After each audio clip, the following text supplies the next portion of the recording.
Doon yung pusa. Kukulatin natin. Saglit. Papatuhin ko siya. Tatago siya doon.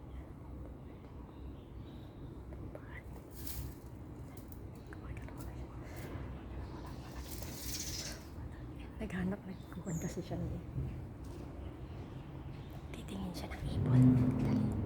Titingin siya ng ibon. Nandun siya.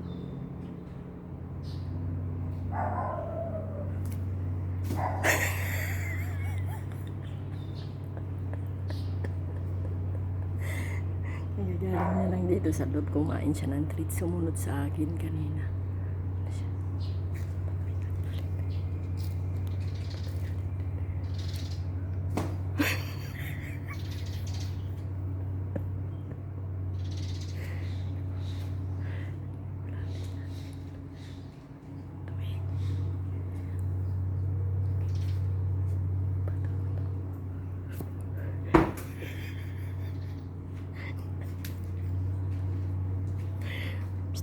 Sino?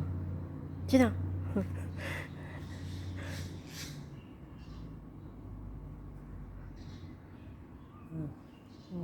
Chinilas yan, loko ka talaga.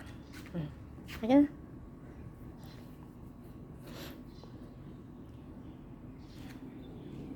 Sino ba? Ay. May papaya ako, pero hindi ko alam ba. Ganyan naman. Parang bukong na papaya. Diyan daw siya. Kasi may mga ibon. Gusto niya huliin daw. Nakakahuli kasi pinapatay naman niya. So, napusa.